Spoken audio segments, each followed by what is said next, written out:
I have with me a lady called Jennifer. Now, Jennifer is from Love Oliver. Hello. Hello. Um, so we've got some mutual friends who said you need to speak to this amazing charity, this amazing group of people. So here we are. You are in Scotland. So I'm very happy because we like the Scottish accent here. Absolutely loads. In fact, we now have a Scottish word of the week, courtesy of our mutual friend Alan, which is brilliant. So we've been learning a Scottish word a week, which is great. It's a wonderful language. Um, What is the word of the week? oh, what was it the other day? No, I've forgotten now. Oh, see, I'm terrible at language. I put you on the spot. This is why I failed at school with French. I did French for 4 years, and I did not get a good grade. Uh, no, it's completely gone. We did one for gutter, the Scottish word for gutter, and that's gone as well. I played it 10 times last week. I can't remember. Anyway, so just tell us a little bit. What's the main purpose of Love Oliver? So Love Oliver is a small charity that my husband and I set up in memory of our first son, Oliver. He was diagnosed with cancer when he was just a few days old, and he died on Christmas Day 2010 when he was just 24 weeks old. In response to that, we just wanted to do something, and we wanted to focus on funding research into childhood cancer because it's so badly needed, and we also wanted to support other families going through the same journey. And yeah, it's just grown over the years, and it's doing lots of good work across Scotland for the practical support, but we also fund the research at Newcastle University. Wow. So sorry for your loss. That's such a hard thing at any point, and child loss at any age. We lost a child at 11 weeks through miscarriage. I think people just don't know what to do or what to say, so they end up saying something that they know is stupid, but they don't have the vocabulary. So what do I say? Which is why I tend to stick with "I'm so sorry for your loss" because it's a true simple statement. So 2010, you've tragically lost your child. I mean, you've said that's kind of the start. Okay, we can understand that, but what made you think let's set up a charity to research? What was the motivation, or sort of not the motivation? That motivation is clear. What's the journey into that?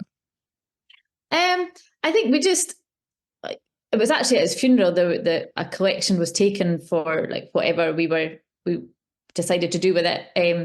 And just very quickly we noticed like love was the letters in his name. So and I sort of doodled a logo, this logo. Oh, cool. And so it's love for Oliver, love from Oliver. And then people just wanted to do something as well, and some people signed up for like the Edinburgh Half Marathon and sort of started baking to do bake sales and all these kind of things, and it just really took off, and it's just grown over the years. And we knew, like, we know ourselves from our own experience and through seeing others just how badly research is needed to find gentler treatments and cures and earlier diagnosis as well. And we just knew how difficult the journey is, how dark a place it is to be, and we just see Love Oliver as a way of bringing light to the darkness for other families. Through, like, we provide financial support, we provide meals for parents during hospital stays, thermometers for each family, and lots of other sort of smaller things. We're on a drop-in centre as well at the Edinburgh Hospital, and just doing anything we can just to make the journey a little bit easier. Just because we couldn't just go back to whatever normal life was.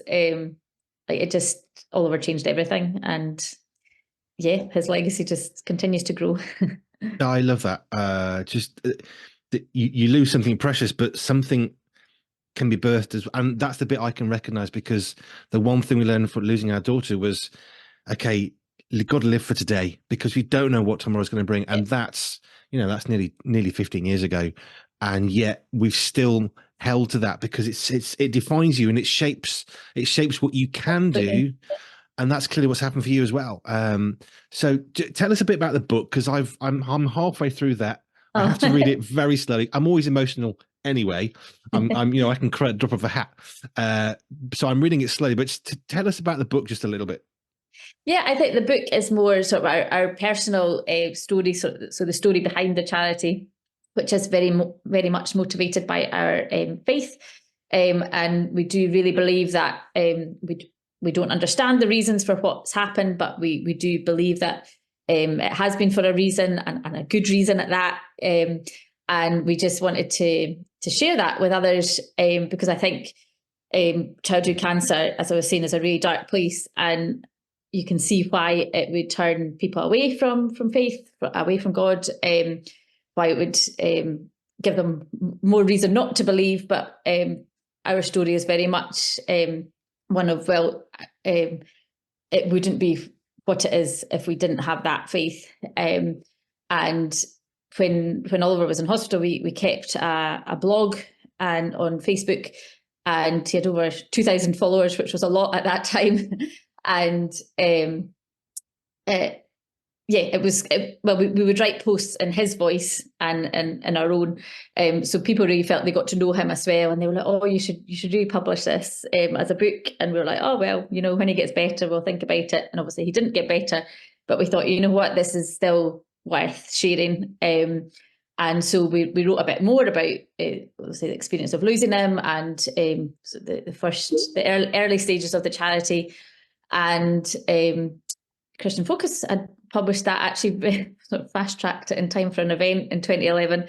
And it just talks about that belief that there is a reason. It talks about how we didn't get the big miracle that we longed for and prayed for, but how there are so many mini miracles along the way. And that's continuing even now, like the book's back in 2011, but over the years, there's been so many more examples of just little things like the timing of things, and just the different opportunities and the people who have come into our story, and how it can't be coincidence, and how it is all sort of part of a bigger plan that we don't understand, but that we do trust in.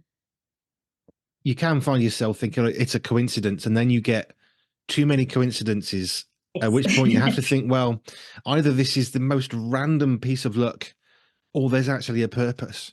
And you kind of, I've done this even, I've been, saying I'm a Christian since I was 7, and yet there are times in my life where I think this has got to be a coincidence, right? But then there's too many, and you have to start to think, this can't be a coincidence anymore. This has to be part of a divine purpose, because that actually makes more sense than just random chance. Absolutely. And that's just very much what our story is and continues to be through Oliver's life and his legacy. How would you, I said this was one of the difficult things that we've encountered just a little bit. How could you help people to know how best to talk to somebody whose child is, very, very ill, or tragically has died? What would you say as somebody who's been through that journey? Well, this is what you could say. This is what perhaps you shouldn't say. Here's what you could do. How could you help people? So there's different responses. There's people who sort of don't know what to say, so don't say anything. There's people who want to say something but often say the wrong thing. And I think over the years we sort of learned that it's not that they're meaning thing, and to sort of be less sensitive to that, which can be hard sometimes. But I think just sort of remembering that they are still your child. Don't be talking about them in past tense. Like, obviously there are some things that are talked about in past tense, but like he is still our son. He is still loved. He is still special. It's not was. And that he is still very, very important to us and part of our everyday life, even though he's not here. And I think just like continuing to say their name and to include them. I don't like, even at their birthday, like do something to mark that, like donate to a charity or I don't know, just something. And I know I've got a few friends who just remember, actually there's one I'm thinking of in particular who just remembers every day, the date, his birthday, the date he was diagnosed, the date we were told that there was nothing more that could be done, obviously the day he died, and just sending a wee message, just saying like you're remembering, and on other days as well, just it's just so important to know that they're remembered, and not just by you, but by other people as well. Just keep saying their name, and don't talk about in past tense. The obvious question that I need to ask is, how could you help people? I mean, Love Oliver Clear is a charity that's trying to help people in different ways, from the drop in, from financial support to a thermometer, a simple device. Yeah. How would you try and encourage somebody who is facing what you described as the dark time? How would you encourage them? What could you say to them to keep putting one foot in front of the other, which can sometimes feel more than you can manage? What would you say to those people? I think it's just like, it's just to try and stay positive, try and stay hopeful, try and just take an hour or even a minute at a time. It's not about taking a day at a time. It's less than that. Just try not to think too far ahead and just try and stay positive, because you don't know how it's going to turn out. I mean, we knew medically that there was not really much chance of Oliver getting better, but we also knew that, like, God could do a miracle if he chose to, and you just don't know when these kind of miracles can happen, and you just don't know when medicine might just work for someone when it's not worked for someone else, and you just have to be positive and have to hope that you will be the one that it will be different for, and yeah, just keep hopeful, because you have to. I don't know. Very, very hard if you've decided that it's not going to work out to just get through each day. So minute at a time. Minute at a time is good advice, I would say.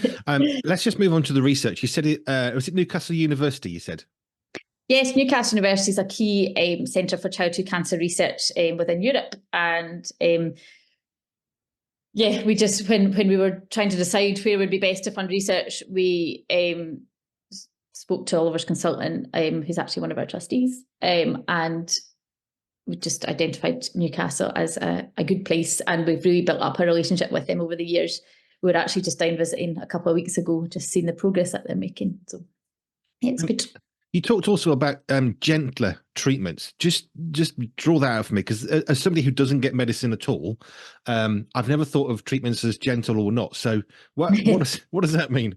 I think so. The cancer, it's horrific. It's there's the sort of the short term effects, like the hair loss and the sickness, and so the pain, but then there's the long term consequences, like the sort of infertility. There's loss of limbs, loss of organs. That Oliver might have had to lose his arm to save his life. We know a girl who's had to lose her leg to save her life.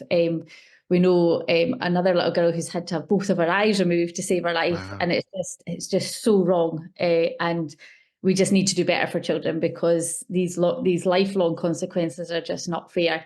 But also in the short term for the children themselves, but also the parents having to watch their child go through such horrific treatment, which just makes them so ill, to hopefully get them better. It's brutal. And yeah, if we can do better, we need to, and hopefully we will.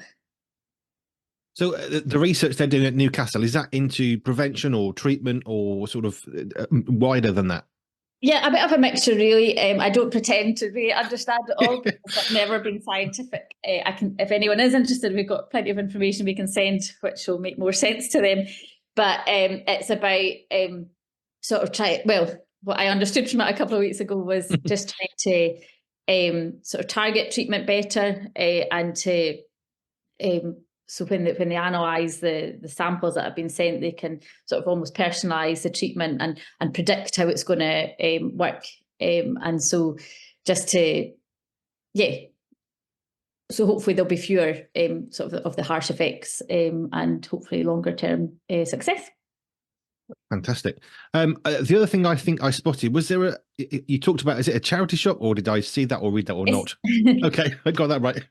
Yeah, no, we had we built up quite a good relationship with the local shopping centre in Glenrothes when we were their charity of the year, and we were doing a couple of sort of pop-up toy sales every year, and they were always hugely popular and successful. And then in May 2021, so sort of during COVID, which is not when not the best time normally to open a shop. That was when we opened a shop, and it's in the old pound sector, so it's a huge unit, and it's purely for babies and children. So it's toys, clothes, books, games, equipment, all things for little ones. So it's great because it's providing a service for local community, for young families. It's raising awareness and money for the charity, and it's an eco-friendly way to be shopping for your children. So it ticks all the boxes, and we've got an incredible team working so hard. There's so much involved behind the scenes in a charity shop, which I didn't appreciate until we opened our own. But like all the clothes get steamed, all the jigsaws get their pieces checked, all the batteries get checked and replaced, and toys get cleaned, and there's so much. But we've got an amazing dedicated team, and yeah, we were just open 4 days a week, but we're open 5 days a week now. And yeah, and it's for the first time the charity's got a regular guaranteed income, which is amazing, because it allows us to be able to sort of commit to things. We've been able to do this drop-in centre as on the back of opening the shop, and also been able to commit to other research projects, which we might not have had as much confidence before when we didn't have that regular stream of income. Talk to us a bit about the drop-in centre. You've mentioned that a few times. So this is what, Edinburgh Hospital? Yeah, so it's literally 5-minute walk across the road from the Edinburgh Hospital, the new Edinburgh Children's Hospital. It's a purpose-built centre for childhood cancer families. It came about through another charity, but we've got the lease to run it ourselves, it's just an amazing opportunity. And so there's a cafe, so families can come, or parents or families can come for a snack, for a meal, for a chat, get some support. There's also a laundry if they're in hospital and needing to get their washing done if they're in sort of longer term. There's like a playroom, a games room. There's we've got one of the wee offices we've made into an office for parents who still need to work when their child's in hospital, because you'd go into the hospital to see people, and the parents are like sitting on the end of the bed with all these beeps and noises and really rubbish Wi-Fi, whereas at the drop-in centre it's actually really good Wi-Fi. So, and it's just a quiet space for them to work. There's a garden room, there's a garden. We run events alongside one of the Young Lives versus Cancer social workers and one of the Teenage Cancer Trust team. We do monthly teen nights. We're going to start pre-teen nights next week, where we do Book Bug. It's on today, and it's just like Book Bug's just such a sort of simple, basic thing that like most babies and children will go to. But when your child has cancer, you can't be going out and risking them getting infections and stuff. So, but it's just giving these families something normal to enjoy, and that's just so lovely. We did the first one last month, and the next one's this afternoon. And yeah, just trying to build up the sort of activities and services that we're running there. And yeah, it's just an incredible opportunity. It's an amazing building, and we're just really privileged to have been given the opportunity to run it. And yes, we just want to build up, do as much as we can. It's one of those hidden issues, though, isn't it? Your child, your wife is in hospital, and you're there, but there, a hard chair only goes so long, and life doesn't stop, right? If you've got other kids or you're running a business, you can't just, okay, I'll just everything, because I mean, I guess in a sense you need to keep on living, because it's a sense of normality in.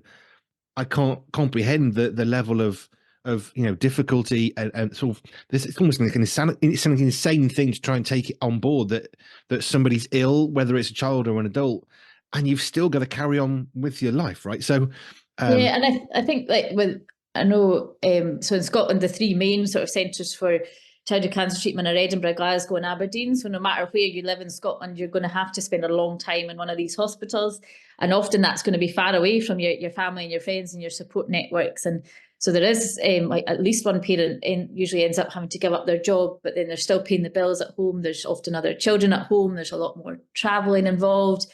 One of the main things we do, and which I think I'm most passionate about, is providing meals for parents during their hospital stays, because wow.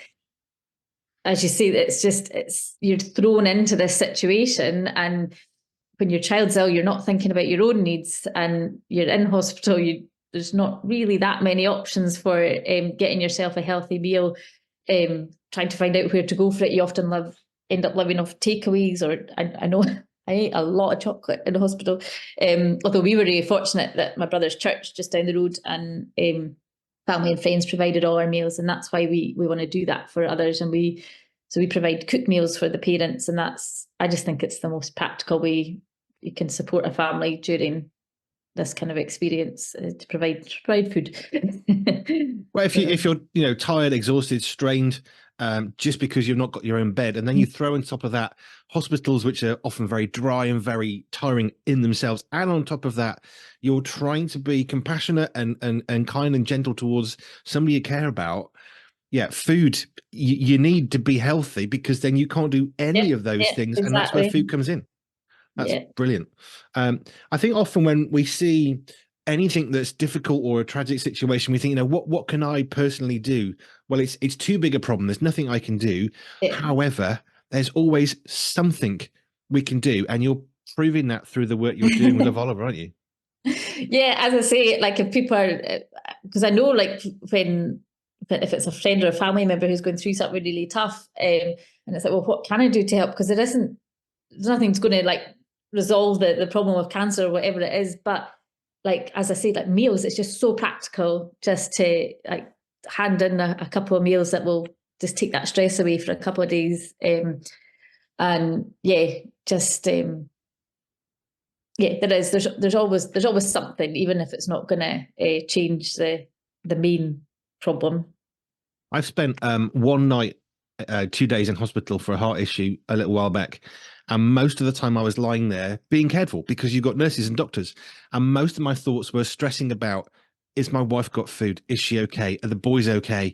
Have they got what they need? Have I left the house in a good enough condition, that they've got milk and they've got tea bags, and so my heart and passion always when I see somebody ill is not, I don't care about the person who's ill. I always kind of go one person move, thinking, how can I support that person? Because Yeah. that person is now carrying everything. And it's the fact you've got a drop-in center for people who can work with decent Wi-Fi. It's just such a brilliant thing to be able to offer. Does that come out of? I mean, do you get anything from the hospital? Do they help you with that? No, it's obviously, as I say, this other charity own the building. We're leasing it. They pay the utilities, which is great. And but it's all everything that we're doing in it is funded by ourselves. The other thing that we're doing, just when you're talking about practicalities, is there's a warehouse which we're turning into say shop, but we're not going to be charging families because it's the families who support. But there'll be things like toiletries and food and like pajamas and clothes, so that the families on the ward can come over and just take what they need. And also like a new game or a new toy or a new book, for children and adults. Just because when you're in hospital, it can be unexpected stay or it can be a long stay, and it's just trying to have things readily available for families when it would be things that they've thought about.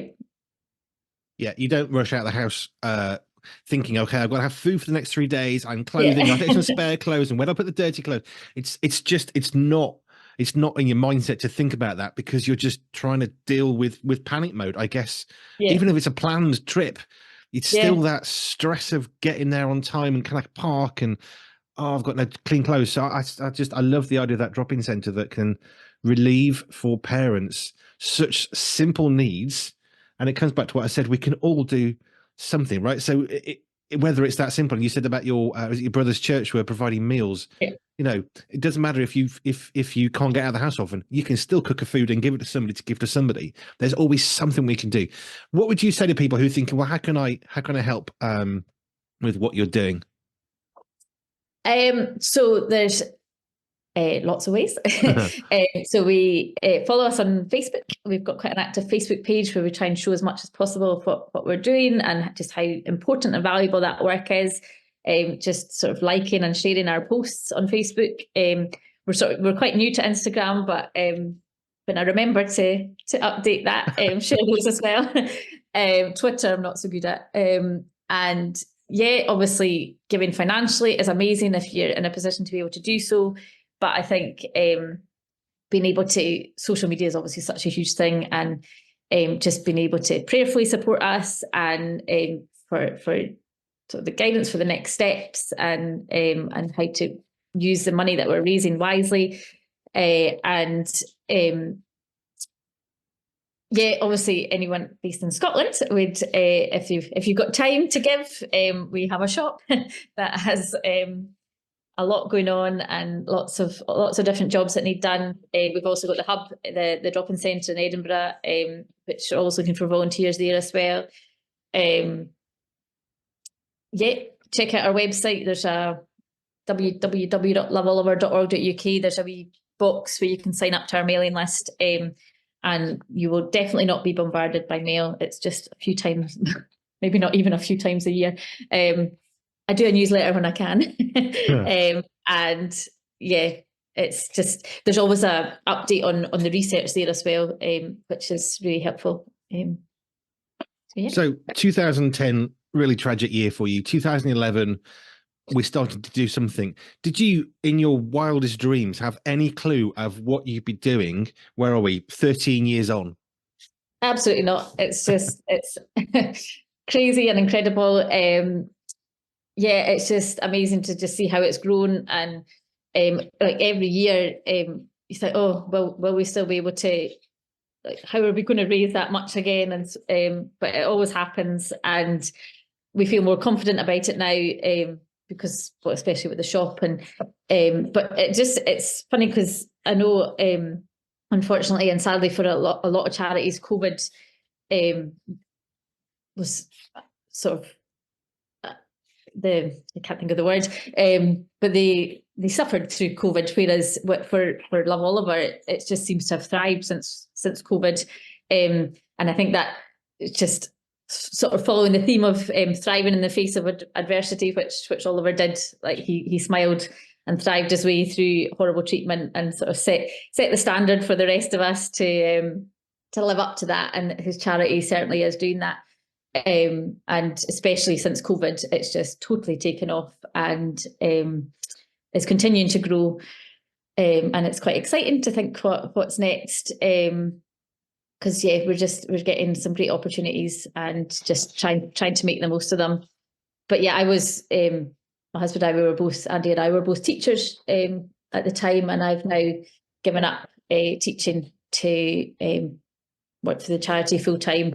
He's still teaching, but he does what he can, and evenings and weekends and holidays. But yeah, absolutely, we can never have expected something so amazing to come out of something so tragic.